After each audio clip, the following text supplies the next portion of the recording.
Bienvenidas y bienvenidas a este espacio de Conversemos. El día de hoy tenemos como invitado especial al pastor Benjamín Ojeda. El pastor Benjamín es licenciado en Teologías del Seminario de Augsburgo de México, licenciado en Educación de la Universidad de La Sabana en Bogotá, especialista en Informática para la Gestión Educativa en la Universidad Autónoma de Bogotá, rector Sergio Sogamoso y es obispo vitalicio. Pastor, bienvenido a este espacio. Muchas gracias. Pastor, quisiéramos preguntarle qué factores incidieron en su llamamiento ministerial. Bueno, de niño me llamó mucho la atención ver el trabajo que desarrollaban los misioneros norteamericanos. Especialmente tuve dos pastores que influyeron mucho, el pastor Alfred Seymour y Harold Olson.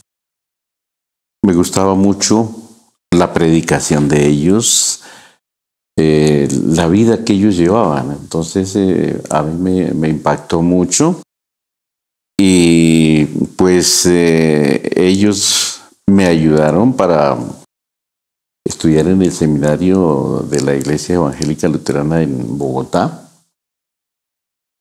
Allí terminé y luego volví otra vez a mi congregación como evangelista y como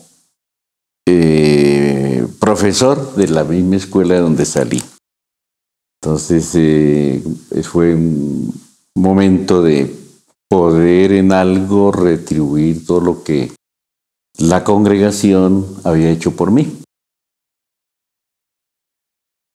Después de terminar en el seminario, pues, y de trabajar un año en mi congregación, la iglesia de Tunja me llamó para trabajar un año con ellos. Y luego la Iglesia Nacional quiso que fuera a trabajar en los Llanos de Casanare. Allí trabajé varios años y luego de allí tuve que volver a Sogamoso para terminar el bachillerato, porque solamente llegábamos en el instituto hasta el grado 4. Y después de eso volví nuevamente a trabajar en Paz de Ariporo, ya como evangelista, pero habiendo terminado los años del bachillerato y listo para poder hacer unos estudios superiores en teología. Es así como fui a estudiar en México. Sí, era el seminario del momento, un seminario luterano muy bueno. Y volví nuevamente a la iglesia de Paz de Ariporo, que se llama Emanuel. Allí trabajé varios años y allí me casé. Entonces, después de esos años allí, la iglesia de San Lucas me llamó a trabajar en Bogotá. Y en San Lucas sí duré 20 años trabajando con esa congregación. En esos 20 años la congregación me pidió fundar un colegio. Y empezamos con un jardín infantil llamado San Lucas. Y cuando salí de allí después de ese tiempo largo, ya pude dejar el colegio organizado hasta el grado 9 de bachillerato, ya con unos 600 estudiantes. Entonces, pues la educación también ha sido para mí muy importante, no solamente el pastorado, y se unen las dos cosas, el pastorado con la docencia, y se hace un buen trabajo, especialmente con la juventud, la niñez. Sí. Bueno, trabajé con IELCO como pastor y como docente, profesor y director 40 años. Después de eso me pensioné con el Seguro Social y escribí un libro que se llama La historia de la Iglesia Evangélica Luterana en Colombia, en ese tiempo de no tener iglesia ni tener colegio, entonces me dediqué a escribir. Y así salió el libro de la historia de la Iglesia Evangélica Luterana de Colombia. Pues ya me llamaron para trabajar en el Celco de Sogamoso y ya estoy allá hace 4 años. Con el ánimo de servir a la iglesia como pastor nuevamente, entonces ya renuncié a la rectoría del Colegio Celco de Sogamoso para dedicarme a trabajar con la iglesia como pastor en Bogotá o donde la iglesia nacional quiera, ¿no? Ha sido el ir y venir de mi trabajo con la Iglesia Evangélica Luterana de Colombia. Su trayectoria es muy larga. Sí, muchos años. Muchos años. Me ha movido siempre eso, desde la educación sí. y la iglesia. Y la iglesia con el pastorado, sí. Pero como usted nos enseñó, o sea, es pensar en que la educación es muy parecido también como el trabajo con la iglesia, ¿cierto? Sí, señora. Pero pasó una pregunta. Entonces, ¿por qué apuntarle desde la misión luterana a la educación? Bueno, desde el principio de los colegios Celco, la motivación fue el poder servirle a los miembros de la iglesia con la educación de los niños que no eran bienvenidos en las escuelas oficiales por asuntos de política y religión, ¿no? Entonces se fundaron las escuelas. En cada congregación se tenía una escuelita. No eran colegios grandes, una escuelita de básica primaria. Pero con el correr del tiempo vimos que pues, es un ministerio de la iglesia. La educación, no solamente la educación espiritual, religiosa, sino la educación formal. Y de esa manera, pues tenemos en este momento 4 colegios, uno en Paz de Ariporo, de básica primaria, otro en el Cocuy, también de básica primaria, y los 2 colegios grandes, el de Bogotá y el de Sogamoso. Entonces, es un servicio a la comunidad, un servicio social, porque plata no da.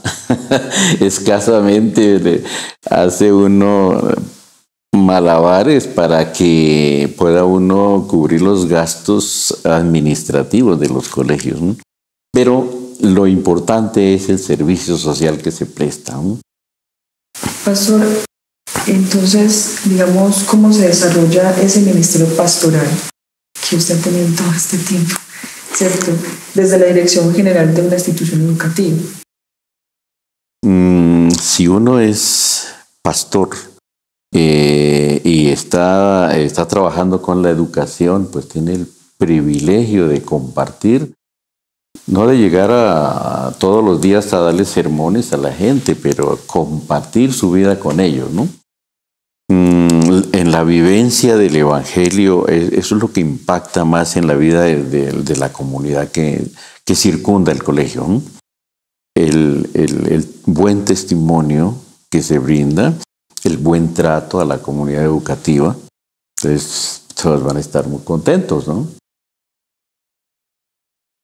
Pastor, ¿y cómo, por ejemplo, en estos tiempos de pandemia, cómo ha sido el reto con la educación en estos momentos?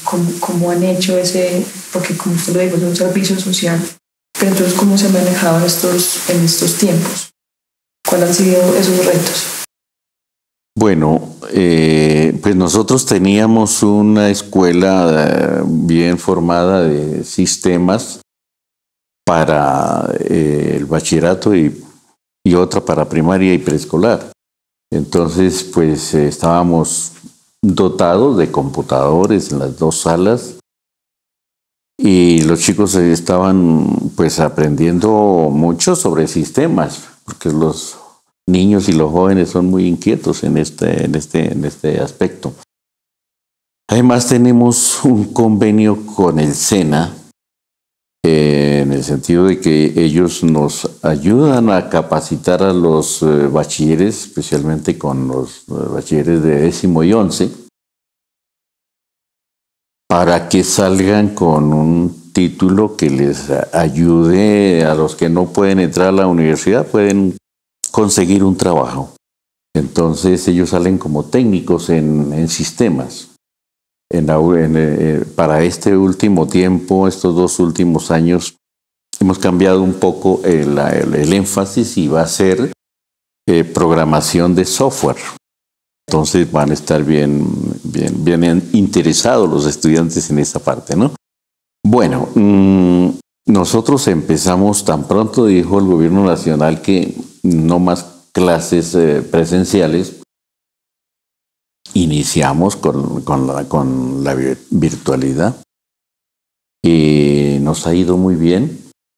En este momento está presionando el gobierno sobre la alternancia y nosotros sacándole el cuerpo al asunto, ¿no? Porque es un compromiso muy grande con los niños, los docentes y con la comunidad educativa que tiene que ver con el colegio. Entonces, tenemos el proyecto, es un proyecto grande de alternancia en Secretaría de Educación y tenemos lo de bioseguridad todo programado, pero dándole tiempo al tiempo, ¿no? Sí. Pastor, usted como pastor y como educador en todo este tiempo, ¿qué mensaje piensa que sería importante para la iglesia hoy? Hasta ahora, pues, gracias a Dios todo ha marchado bien, pero nos enfrentamos al futuro. ¿Cómo vamos a recibir el futuro? Y pues decimos, pues, con la ayuda de Dios, sí, que Él es el dueño de la obra, Él nos ayudará a salir adelante, ¿no? Pero sí hay que ponerle el énfasis, que diría humanitario. Hay que capacitar a los creyentes para que sean testimonio, para que sean los creyentes los que llevan el mensaje del Evangelio y no solamente los pastores. Porque la iglesia se convierte en una iglesia pastorcéntrica, que si no hay pastor no hay culto, no hay estudio bíblico, y eso no es así. Si uno ve la iglesia primitiva, allí todo el mundo se capacitó y todo el mundo hablaba de Cristo y de la salvación. Y la iglesia crecía, se multiplicaba. Entonces, por ahí volvamos a las fuentes de la palabra y vamos a encontrar la forma como podemos seguir trabajando como iglesia luterana. Y un llamado, sí, a la juventud para que asuma también su papel, se capacite no solamente intelectualmente, sino también en lo espiritual. Las puertas están abiertas, tenemos seminarios donde se capaciten. Hemos hecho convenios con universidades cristianas para que nos permitan que allí se capaciten nuestros jóvenes para el pastorado. Entonces, la invitación para la juventud es a tomar muy en serio la vocación de servir al Señor a través del pastorado o de tantos ministerios que se pueden tener, ¿no? Entonces es la invitación. Pastor, muchas gracias por este espacio. Con mucho gusto y gracias por el espacio para contar un poco de la historia de la IELCO y de mí. Muchísimas gracias, pastor. Sí, gracias a ustedes. A toda la comunidad de la Iglesia Evangélica Luterana de Colombia y a quienes nos visitan por primera vez, les damos gracias por estar en este espacio de Conversemos. Si les ha gustado este contenido, recuerda darle like y suscribirse a nuestro canal de YouTube. Además, recuerda que puedes seguirnos como Iglesia Evangélica Luterana de Colombia en nuestras redes sociales. Si tienes algún comentario o alguna duda, déjala en nuestra caja de comentarios. Además, recuerda estar pendiente del siguiente episodio. Dios les bendiga.